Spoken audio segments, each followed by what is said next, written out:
Hello and welcome to the second episode of the Talk Seagulls show. And today we're joined in Grand Central in Brighton, just outside Brighton Station, with former Albion youngster, but now at Worthing, Danny Cashman, mate. It's a pleasure to have you on. Thank you. Yeah, good to have you, mate. And I think we just need to talk about all the way back when with you. It's been a long journey at Brighton, hasn't it? Are you a Brighton fan yourself, am I right in saying? Or No, actually, I'm a Chelsea fan at heart. Chelsea fan. But I always do follow Brighton. That's normally the first Yeah. sort of thing I look for in the Prem now. Obviously, Chelsea are rubbish at the moment, so and Brighton on the up. So I always look out, especially knowing a few of the boys that play there as well. So it's just keeping an eye on it. Yeah, you're a local boy as well, which helps. But yeah, we'll talk about your time at Brighton, mate, because it's interesting to me with youth players, because I don't think people talk about youth stuff enough. I don't think people look at pathways, youth players. I think people just look at a player as the player. Yeah. And, you know, as you say, before we started filming, you see them on a Saturday, Yeah. and you don't see them again. You don't know what happens.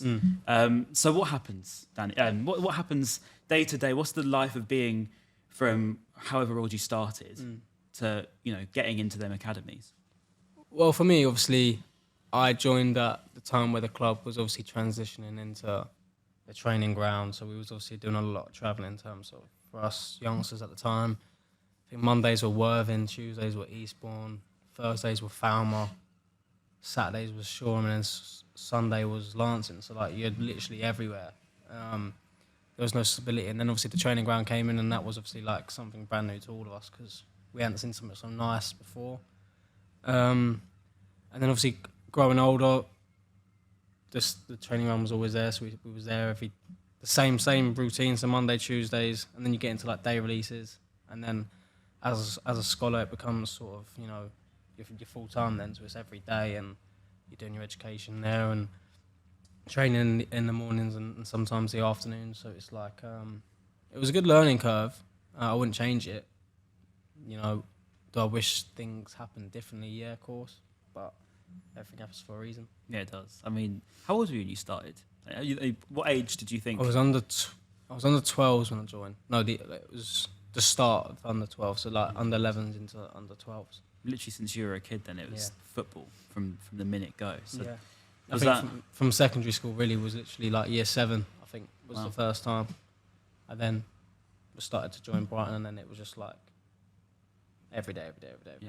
Did you enjoy that though as a kid? Yeah, because I think if I didn't have that, I don't know what I would be doing. Do you know what I mean? I could have easily gone a different way and been surrounded by different people, and I think kind of football helped me have a structure in my life where I couldn't do certain things that would, you know, maybe harm my health or get involved with the wrong crowd. You know, like you never know what could happen. So that made me not do things and keep a level head about, you know, where I wanted to be.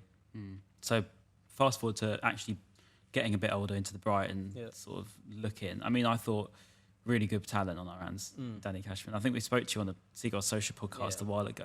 Talk to me about that. You know, Brighton, as you say, they started changing. Before that, it was Chris Hughton. You said probably there wasn't so much opportunity to get into the first team.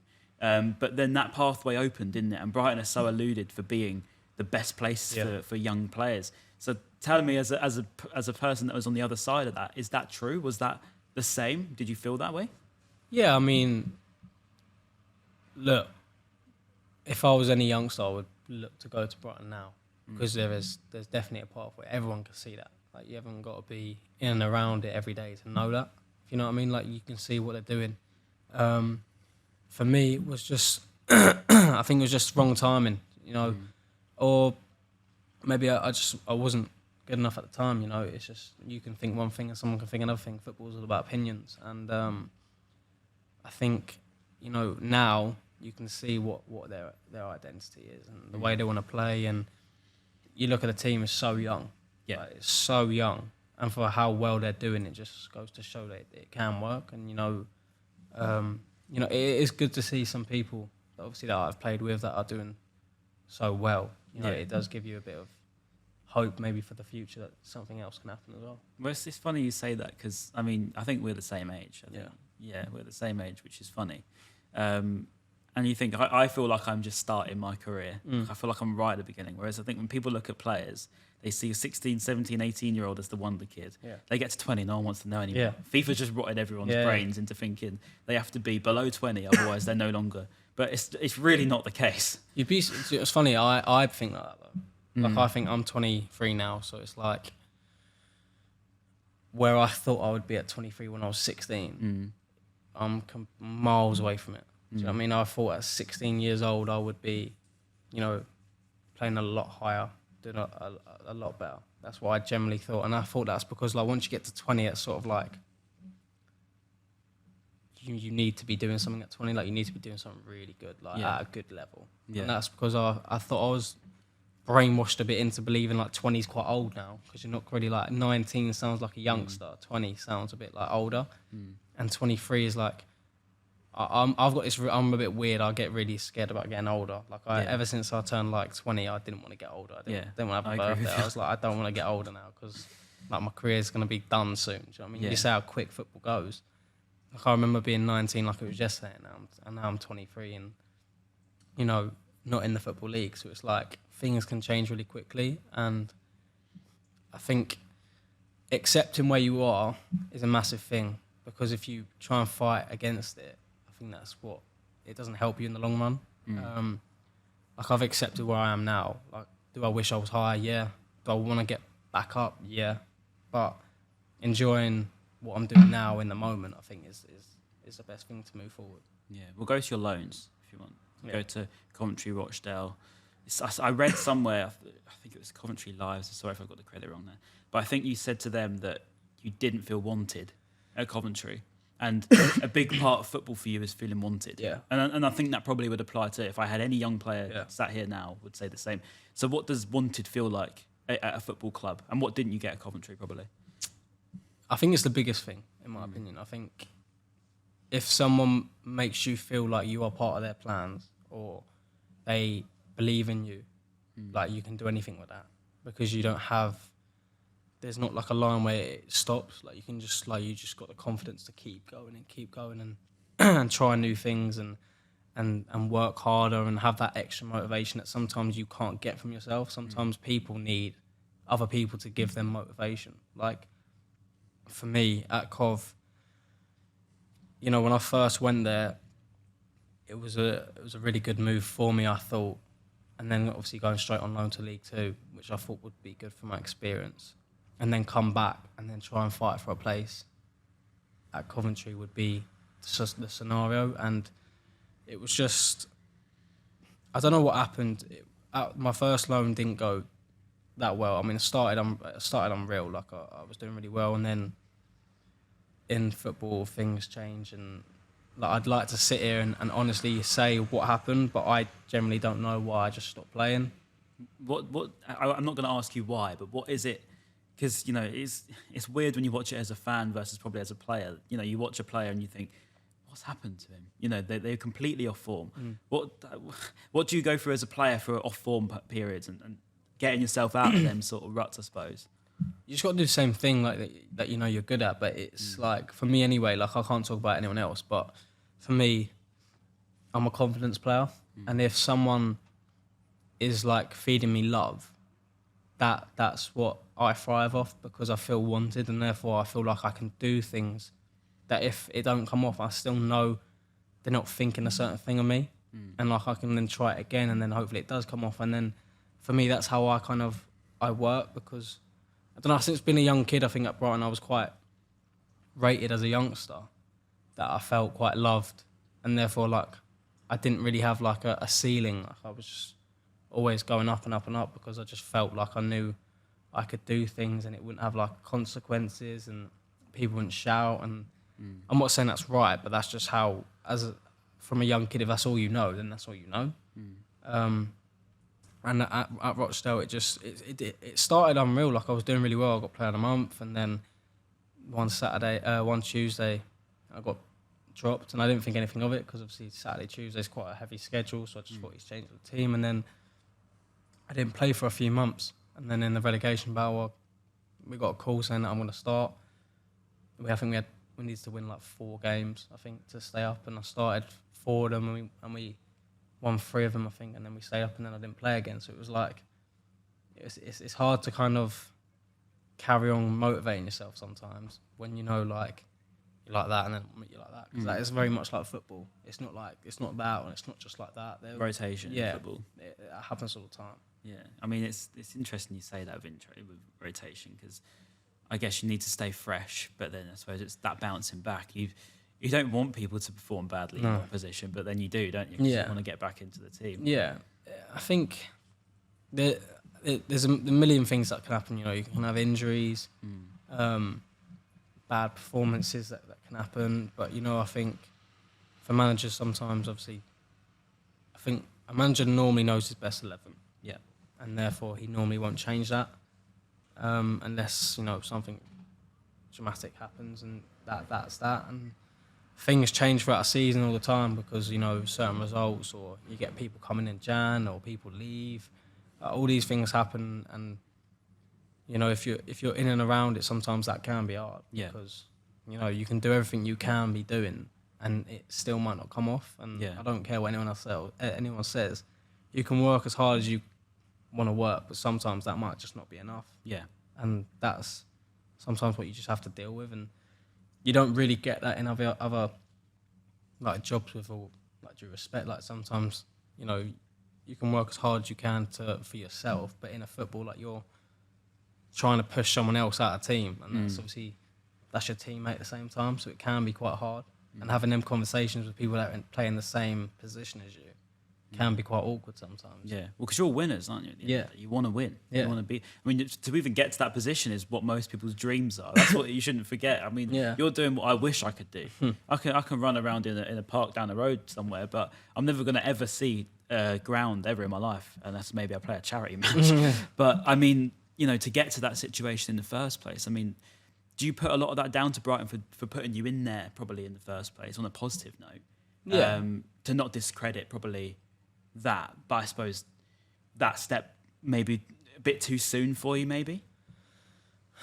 I don't know. I think because I felt like I was so ready for it. Like at the back end of my time at Brighton, I was like so ready to be in around a first team. Like I felt it. I felt like I was obviously one of the older ones in the 21 setup, and I was doing quite well. And I needed a bit of a challenge. I think for me the biggest thing was probably moving away. Yeah. What hit me the hardest. That was obviously being from Crawley, so it's on the doorstep, Brighton. So I'd never moved away. You know, I was in digs for a bit, but you know, I was only half an hour away from home. I was also with a few of the boys, so it was like sort of like a sleepover in a way. Do you know what I mean? It wasn't really like anything like what I had experienced when I went to Manchester, where I'm 4.5 hours away from my mum and dad. Like I said to you before, my mum wasn't very well, so it was like I chose to stay up there at the time instead of coming back, and that was, you know, in the moment I don't think it hit me, but in the long run that hit me. I've found that hit me harder than anything. Like I view life now completely different to how I viewed it when I first went up there or in the moment, because like I think to myself, like if any family member got ill, that's it. Like I would push football aside or just come home for as long as I want to come home for, and I'm not going to let anyone tell me I'm not allowed to be home for 2 weeks, or do you know what I mean? That to me is what I've viewed life differently now.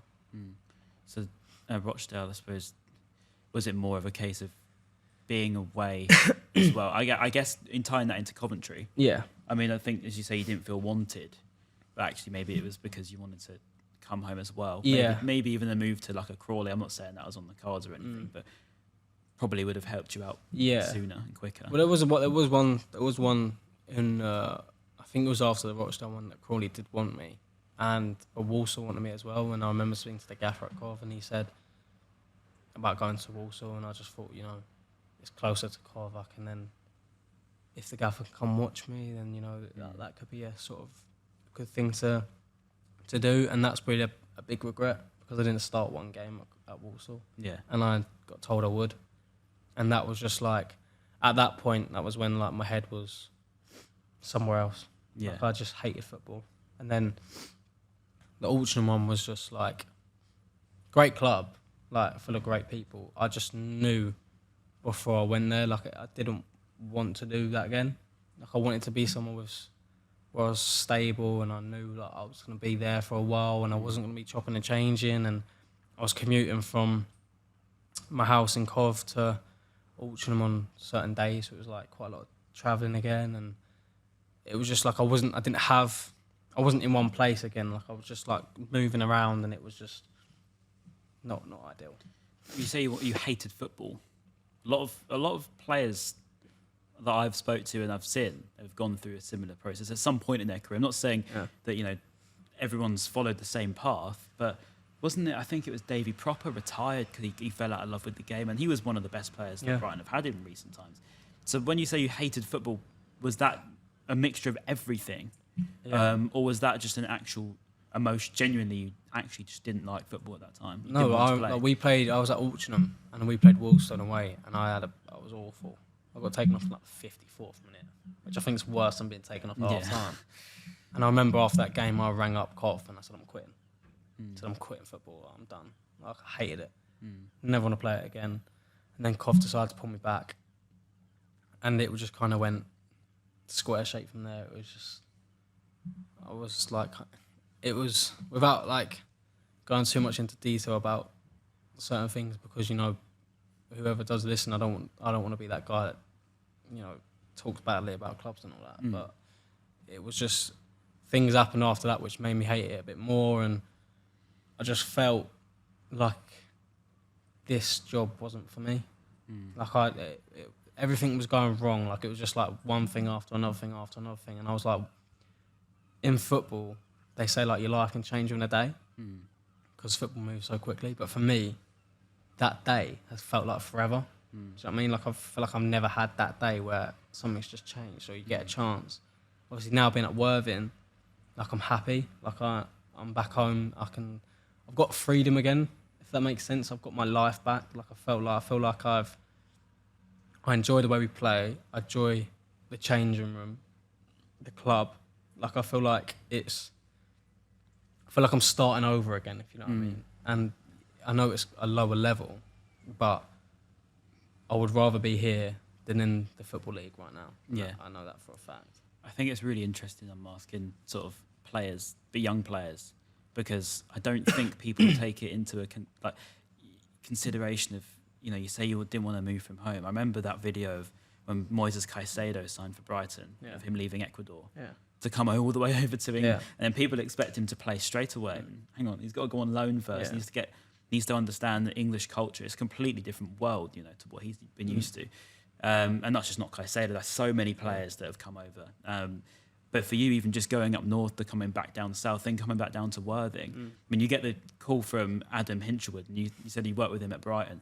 That must just be such a relief almost. You've almost got like, for you looking into the future now in a more positive light, we say it's been doom and gloom, but for the next, you're 23. I mean, there's such a long part of your career still to go. Do you think that he can really help you, and what does he help you with in progressing to that next step for you? I think he's been the best manager I've had in terms of, for me personally, and the way we play. Like I love the way that we play, and he always makes you feel wanted.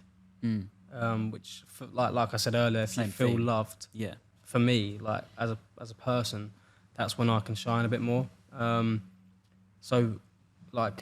he was quite persistent with getting me to Worthing, which made me feel wanted as well. And I knew once I came here, it wasn't going to be a bad decision. Like I knew I wasn't going to regret it, because I feel like with me, everyone had already written me off anyway.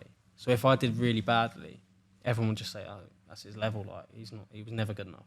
But if I do well, then I can prove people wrong that maybe I can get back up the leagues and push on. So it was like I sort of I wasn't really losing in this situation.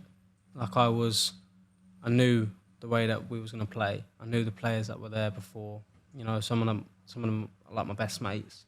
So it was almost like coming home and just, starting over again and just kind of finding yourself and the happiness to then putting that onto the pitch, where like now I look forward to a Saturday and a Tuesday. Like I look forward to playing games and winning. Like, because like I said earlier, a lot of the clubs have been out we you'd lose quite a bit. With us, obviously, we're trying to get promoted, so it's like we're winning a lot of games. We have a lot of the ball, and I think with Hinch, you know, he's a very demanding manager, and he can be quite scary at the same time. So that makes you what makes him scary? He can just lose his head a lot, and he's but it's a good thing, you know, because I feel like if we didn't have that, a lot of people could write sessions off and not really bother, and especially being part time, like a lot of the boys have jobs and other priorities that they can have. With that, it is like when you come into training or games, it's serious. Like it's serious as anything I've been in. Like it's as serious in the league. Like we need 3 points. It's like life or death, and that's I think that's why even before I came, Worthing have done so well. Yeah, because of Hinch, I think. Promotion's on the cards for you then, and yeah. Does that look up then for you? You start. Yeah, 100%. I think. Or I want to get promoted more than anything. Like I've obviously never been promoted in my life, so to experience that with the boys and what that will do to like the community in Worthing, and just like even like the night out after, it's just like I can just like enjoy yourself. Yeah, like I would love to do something like that where you can experience that, and then obviously I want to get back up the leagues.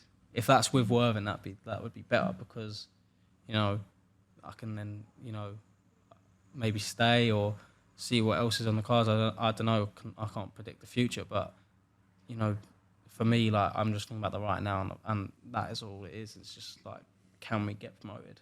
It's funny you say about training, because we had Andrea Orlandi and Will Buckley on last time, and they were talking about how significant training is. You know, when Gus Poyet was there, it was like so intense, but also some of the most enjoyable things, the best stories come from training, and the dressing room and stuff like that. You know, these are things that we fans don't really see and don't experience. As you say, you only see them on a Saturday, for example. I think that was interesting with Andrea Orlandi when he was talking about it and talking about particularly young players, and does it work in the same way for you, in that the blend with the older sort of players in training? You're watching people. I think you said to us before that, was it Danny Welbeck was one of the best people to watch in training, and he gets disrespected probably in the grand scheme of football, but I think Brighton fans know how good he is. But players like not just Danny, but other sort of look up, idols, I suppose, if you would, in the training room. What's it like? It's obviously, I mean, Brighton and Worthing obviously a massive difference. Of course. In terms of obviously quality and experience. So same sort of thing applies though in terms of the people you look up to, regardless. I mean, we've got players in our team that drive the dressing room, that look after fines and make sure like everyone's bang on it in training, timings. Like it is. Don't get me wrong, the fines aren't like Premier League fines, but like we still get fined for things. So it's like there's still, you've got to be disciplined. And obviously going back to Brighton days, obviously like you being around like training just then, even though I was younger, seeing that level of people and what they do will always like it's stuck in my mind now. Do you know what I mean? So it's always going to stick in my mind. What was that then? There's just times like even like I remember Lallana, like he would shout at everything, like but in a good way. Like he wanted the best, and I'd never really heard that before. Like it was like everything, he's on you, and like you think that guy's like won the Champions League, and you know what I mean. It's just like imagine being there now, like imagine being in that every day. You know what I mean? Like that would be like, I feel like that would help me if I was still there and I was there every day. That I would become a lot better because of people like that. And there's people in our change room that do that, because there's like Kano, for an example. I think is probably the best leader in our team. He just drives everything, and even if he's not playing, he's like. And you got to remember, like even for people that don't play or that aren't playing in that moment in time, like they're giving up their time, to do this, and that's just like says a lot about them as a person. Yeah. Do you know what I mean? You're quite sentimental. Yeah, I think you've got to be. I think I'm quite an emotional person, really. Yeah, so. I could tell. Yeah. So, I don't know. It's just, because obviously I'd always been full time. Yeah. And obviously going to transition into part time, like the thing that happened to my mum, like I see life differently now. So like I just see things in a different way, like with the part time sort of thing. Like the boys do like 9 to 5s and then come and train in the evenings, and it's just like I've never done that. So it's like you take your hat off because like, they don't have to do that. Do you know what I mean? Like, they've got families as well, so it's like obviously you'd be at Brighton, like you'd be done by 2, 3. So like you're back home and you can kind of do what you want and see your family a bit more. Obviously, apart from the travelling, but like for that in that sort of scheme, it's just I think it's pretty good. Yeah. Okay. We'll say finally then, looking upwards, future. I know you don't want to predict the future because you don't want to get too ahead of yourself. I understand that, but how does Danny Cashwood get to where Danny Cashwood wants to be, and where is that?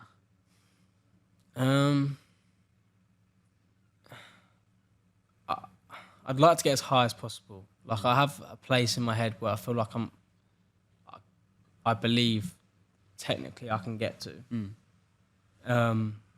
Whether that happens obviously is another story. We'll never know until it happens, or if it doesn't. But I think with me, I'm trying to learn and teach myself not to get too high and not to get too low. When I was on my loans, I felt like, when I did really well, I was on such a high and I was just like, feeling on top of the world. And then when I got low, it was like, this is the end of the world. And like, I'm trying to just like, whatever happens in each game, if I score, if I don't, if I assist, if I don't, if I play well, if I don't, like I'm just gonna stay here. And I'm just gonna try and ride it out for as long as possible and just kind of go game by game. And hopefully, like I said, hopefully we can get promoted this year and then see what happens. And I do want to keep climbing. Like I do want to get back into the Football League. Of course. But if I feel like I'm not ready, then I won't rush it. Yeah, which is what I think. It's the adaptive process for you, isn't it? I mean, as I said before, with the players that come over, even at the top level, people seem to think that they can just play straight away. Yeah. Valentin Barco's just signed for Brighton. Yeah. And they think that people always be saying, why isn't he in the squad by Saturday or Sunday, whenever playing? And that's not how it works, is it? He needs to come over here, learn the language, learn English culture, get into training in Lancing and understanding De Zerbi, and even if he's playing 23s to start with, for you, you're almost looking for stability and trying to learn the cultures. I think for you to stay at Worthing isn't a bad thing by any stretch. You're learning one way, which is going to keep you getting better. And obviously, when you're ready, you'll know you're ready. Yeah, and that's the thing. That's what I want to feel like. I want to feel like if an opportunity comes where like I might need to think about it, I'm ready to do it. And that's because it's the first time in a long time that I've had as stability in my life. I know what I'm doing and I'm not going anywhere else, and it suits me for the moment that I'm in. If there comes a point in maybe a year, 2 years, where I might have to move away again, like I'm not going to go through the same problems I had, and I'm not going to feel the same issues that I had, because I've learned and I've put myself as a person first, and I'm kind of learning how to deal with certain situations instead of like rush into things and making rash decisions where it might hurt me in the long run. So if hopefully a club does come back in and from the league, and like realistically, there's not a lot of clubs down here, apart from obviously Worthing, Brighton, Crawley. You've got Portsmouth and that. But Portsmouth, Southampton. Yeah. I think if you're looking, obviously I'm not going to play for Brighton, I'm not going to play for Southampton really. So it's like there's certain clubs where the majority is probably going to be further away, so I'm going to have to relocate again. And I want to be able to say that if I sit down and look at it and I'm like, okay, I'm ready to do this, that will be like my time to then move on. But if we get promoted, then I won't have to do that. Have to do that anyway. No, I just no. I think anyone listening to this will be rooting for you to do exactly that. I appreciate that. I think you've had a good account of yourself today. Thank you. And yeah, I think definitely will be watching a bit more of Worthing Football Club's Hopefully. games. But no, been an absolute pleasure, Danny. Thank you for coming on, mate. Thank you, mate. If there's anything else, have I missed anything? I don't think I have. Any regrets from you? Anything that you look back on as everything happened for a reason, as you say?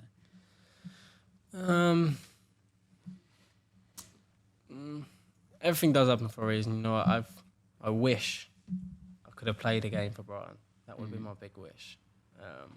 If maybe under De Zerbi, things could have changed. I'd love to just be in a training session. I agree. Like even from what I've heard. Yeah, like I would love to just be in a training session, let alone play a game. But you know, like I said before, everything happens for a reason, and you know, what will be will be.